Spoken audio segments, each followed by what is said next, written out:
लगता है शिवनाथ बाबू के घर से आ रही है। अरे शिवनाथ बाबू, क्या हो गया? क्या हुआ?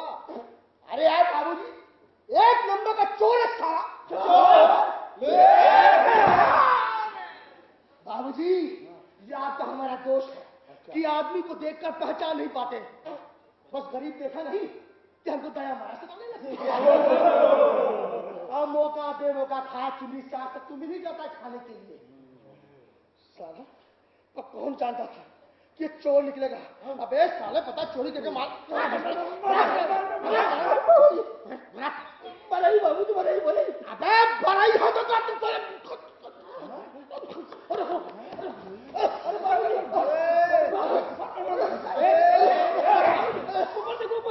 अरे पानी में क्या?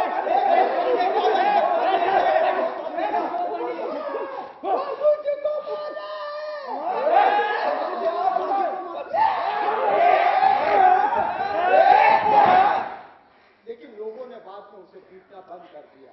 लेकिन उसका दुर्भाग्य, उसी समय रामजी मिश्र का 14 लड़का आया और अरे ये क्या शोर मचा कर रखा आधी रात को तुम लोगों ने? गुरु कि चोर भैया है।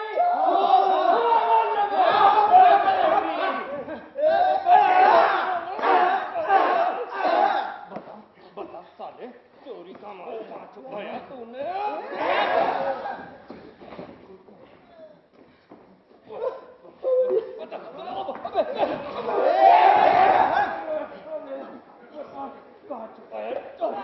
गुरु गुरु हम अबे कब आया? अबे वो कहाँ से आया? आपको मालूम है केस के बारे में? अरे यार, 1-1.5 हफ्ते से मोहल्ले में आवारा कुत्तों की तरह मालूम होता था महीने से खाने को नहीं मिला है बच्ची को। बस एक दिन हमारे घर में दाया माया से खाने लगी और से कटोरे में दाल भात तरकारी खाने को देती। बस साथ अब से परच गया, रोज आने लगा खाना। अरे रोज आने लगा बाबूजी, कोई बात नहीं थी। आपकी दुआ से हमारे घर में रोज 2-4 भिखमंगे रोज आने लगा तो मौका बेमौका एक हाथ तो काम भी कर दिया करता था। बस साला तो हम जानता था कि घर से नहीं साड़ी चुरा लेगा। साड़ी? कौन की? अरे यार, तुम भी जमना भाऊजी की साड़ी और किसी भाऊजी की साड़ी? भाऊजी की साड़ी?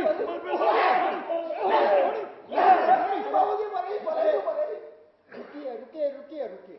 लेकिन किसी ने उसे साड़ी ले जाते हुए देखा क्या? अरे कमाए लग गए बाबूजी, आप भी यही पता लग गया तो साला ये चोर कैसा? अरे भाई साहब, मैं तो ऐसे कई लोगों को जानता हूँ जो साले चोरी का माल बड़ी होशियारी से छुपा देते हैं और रात भर लूचूते लात घूसे खाने के बाद भी नहीं बताते कि चोरी का माल कहाँ रखा है। अब ये समझे कि रात के 9 बजे की बात है। लेकिन आपने साड़ी चुराते हुए देखा? तुम्हारे करते बाबूजी, आप तो पूछ ऐसे ना जैसे चोरी हमने कर दी हो। अरे भैया, जमुना ने खुद अपनी आंखों से उसे किसी सामान के साथ घर से बाहर निकलते हुए देखा था। और मैं ये पूछता हूँ, पिछले 20 वर्षों से हमारे घर के दरवाजे इसी तरह खुले रहते हैं, आज तक कोई झटका नहीं खुली। आज ही ऐसी कौन सी बात हो गई कि ये आया नहीं कि घर में चोरी में कैसे शुरू हो गया? पकड़ ढूंढ उसको।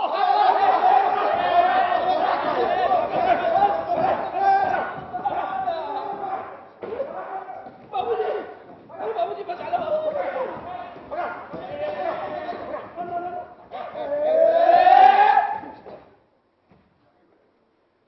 भिखमंगा बड़ा भयभीत था। कहीं से उसे समर्थन नहीं मिल रहा था, इसलिए बार बार अपनी जाति का नाम बता रहा था कि सारे जाति के लोग चोर हो सकते हैं लेकिन बरई कतई नहीं। अरे मैं तो कहता हूँ साले को पेड़ से बांध के लटका देती। नहीं भैया, हम तो बोलते हैं पुलिस वाले को बुलाओ, अंदर करवाओ।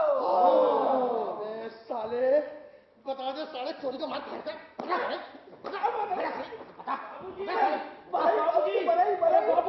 बाबूजी, अरे बाबूजी सुनिए तो। साड़ी? अबे साड़ी ही तो पूछ रहे हैं। बाबूजी सुनिए तो। साड़ी? अबे साड़ी ही पूछ रहे हैं। अम्मा की साले अम्मा की बोलता है, अम्मा की ही साड़ी ढूंढ रहे साले। घर पे मिल गई।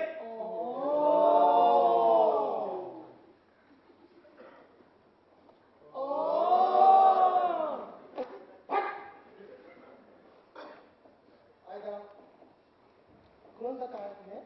अम्मा। अम्मा तुम तो तुम्हारी अम्मा है? जूता खिलवाओ कितनी सारी है? अबे अब जाके 2 हाथ मारो अम्मा पे। क्यों पकड़ा खड़ा करवाना चाहते हो? जाओ उसको हाथ मारो। इसको आगे से हमारे निकाल के जाओ, मारो हाथ में। जो किसी ने उस बेचारे को हाथ लगाया तो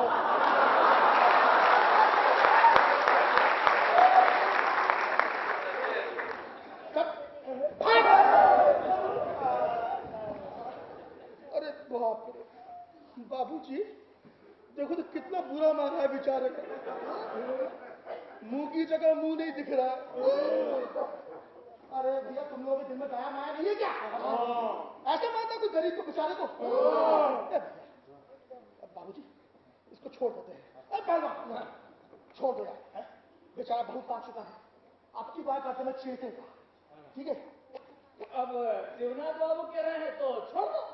अगली बार करेगा तो बहुत पीटेंगे। भैया हमने कौन सा पकड़ रखा है जो छोड़ दे? छोड़ दो। बहुत बढ़िया है। अच्छा बेटा अम्मा से हल्दी वाला दूध पी लेना है। तो सुनो उनसे कहना हम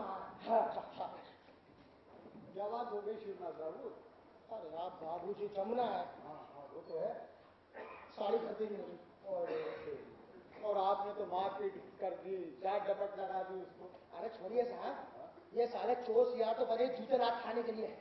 ये बात। और बाबूजी वैसे भी ऐसा है कि नीच और नीबू को जब तक निचोड़ा ना चाहे तो रस कहीं मिलता है। ये बात बिल्कुल सही। अच्छा अब हम चलते हैं। अच्छा कमाल करते हैं यार शिवनाथ बाबू भी हैं। इतनी रात गए इतना हंगामा खड़ा कर दिया। हाँ पहलवान इतना अच्छा भजन कीर्तन सुन रहे थे कि नींद खराब कर दी। अब पहलवान हम ये सोच रहे थे कि अगर जमुना बहू जी की साड़ी ना मिलती तो जमुना बहू जी का क्या होता? सोचता बहुत है। अरे क्या होता? भौजी सुबह भैया का पजामा पहन के पानी भरने जाती है।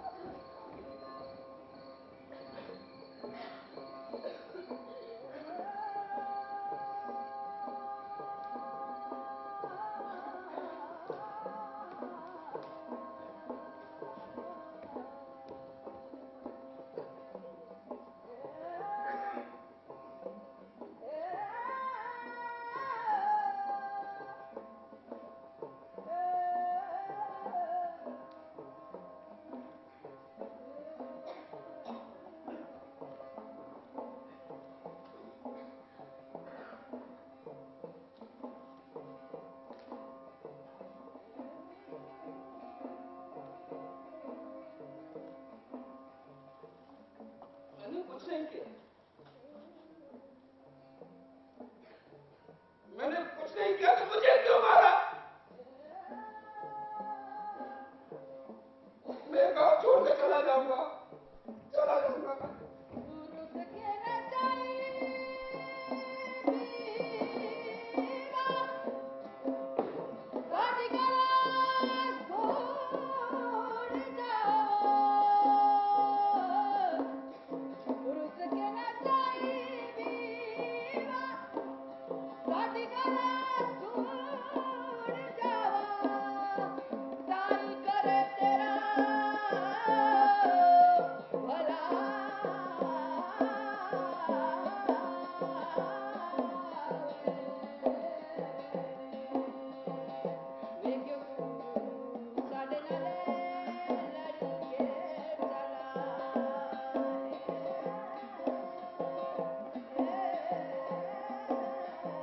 दूसरे गांव में ऐसे ही लोग हुए तो, या इससे बुरे हुए तो? खाओ सबके जूते ला, खाओ जूते ला तो अपनी जाति को कलंकित करो। दरिद्र होना बहुत बड़ा शाप है, उससे बड़ा शाप है गरीब पैदा होना। ईसाई ठीक कहते हैं, माँ बाप जन्म दे सकते हैं लेकिन भाग नहीं लिख सकते। अब अगर इन कष्टों से घबरा कर इस धरती पर पैदा होने और अपने ललाट की दुर्भाग्य रेखाओं का अगर शाप मानते हो तो उसे मिटाने के लिए सरयू का पानी नहीं, पसीने की बूंद चाहिए। मैं चला जाऊंगा यहां से, चला जाऊंगा।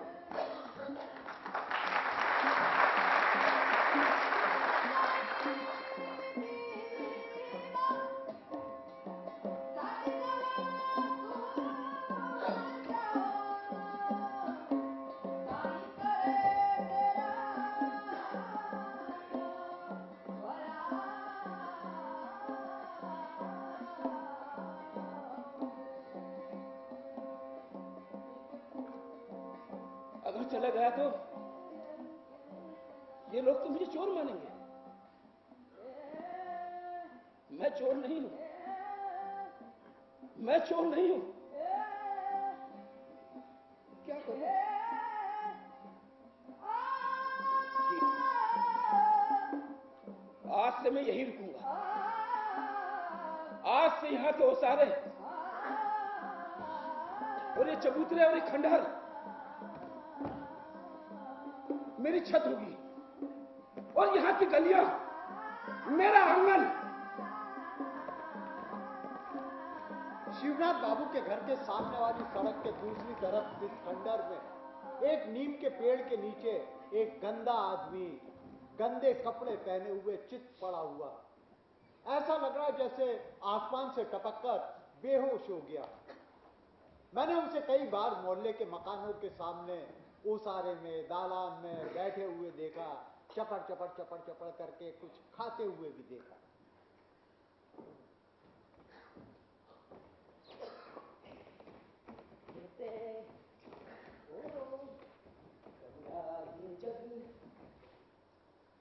अबे ओ फिरंगी, इधर आ।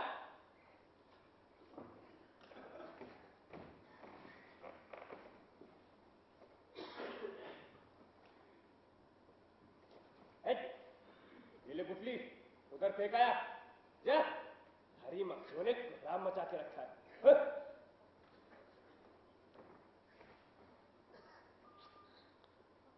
उधर नहीं फेंकूंगा। क्यों? वो उधर उसका घर है। अबे किसका? कौन? वो मुझको बोलता है अबे इधर आ। बाबूजी की नकल करता है।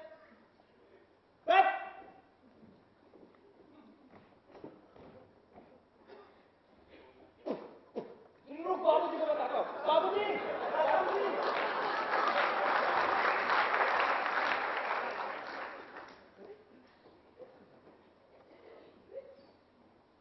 अरे हुआ कहाँ देख रही हो? तुमको ही ढूंढ रहे हैं। हम भी तुम्हें ढूंढ रहे थे। अरे अभी तक कहाँ थी? अरे धक्का मार रहे थे घर में। हाँ, सुबह 4 बजे से उठते, आंगन लिखते, पानी भरते, बर्तन धोते, तब तुम्हारे लिए खाना बनाते। बस बस बस।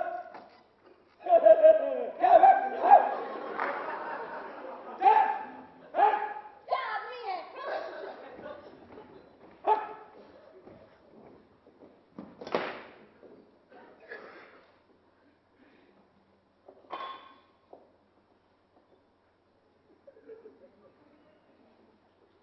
रोटी खाएगा? चल रोटी बाद में खाना, पहले लकड़ी चीर दे। लकड़ी कैसे चीरते? अरे यार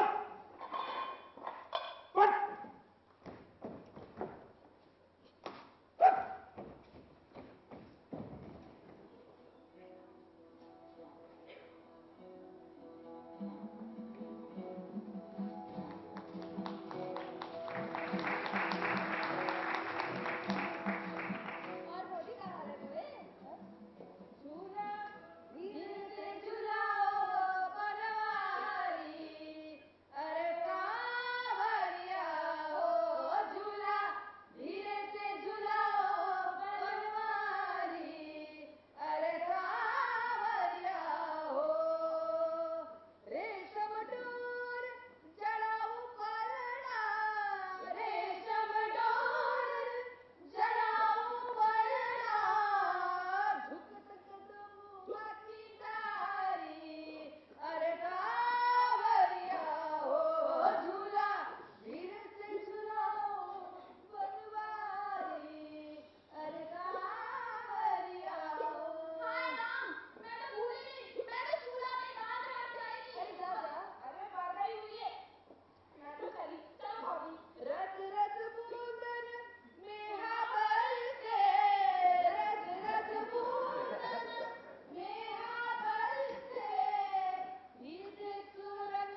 हुआ मिल जाए हुए कहाँ मर गए ये नाक बेटा हाँ भाऊजी हैं क्या हुआ नहीं अरे दीदी तुमने तो भी कह दिया ना मिल जाए हुए आज हुआ हाँ मुंह ना जलाया मैंने उसका तो काय बौखलाई हुई है क्या हुआ बोलना अरे दीदी मेरे को छेड़ के गया वो अभी अरे सुन रही मैं तो ना वो बाबा को रोटी देने आई थी आज छठी पड़ती है ना तो सोचा कि एक दिन का भोजन ही अरे जितनी रोटी बाद में खिलाना पहले बाबा को मुंह जला के आऊंगी मैं तो बाबा को रोटी तो दे के आ अरे सावन आयो रे सावन आयो अरे अम्मा की डाली पे बोले कोयलिया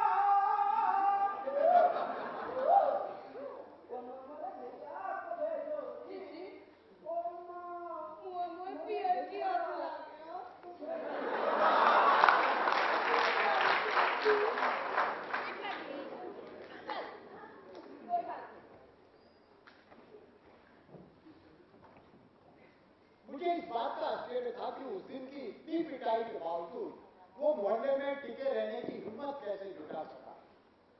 मैंने उसे कई बार खंडर में देखा सोते हुए चपर चपर खाते हुए।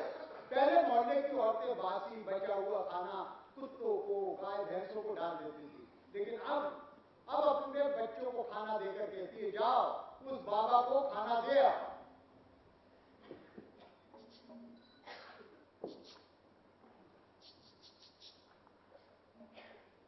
आजा आजा आजा आजा मेरा बेटा आजा आजा आजा आजा अब बैठ जा अरे वाह कहानी सुनेगी हैं कौन सी कहानी सुनेगी कोई सी भव वाली ना भव तो एक था भव हैं एक था भव और एक और था भव एक भवो कितने हो गए भवो दो भवो तो ऊपर भवो नीचे दाएं भवो बाएं दाएं बाएं ऊपर नीचे भवो हाँ सामने भवो पीछे भवो चारों तरफ भवो अरे हमको भवो बोलता है।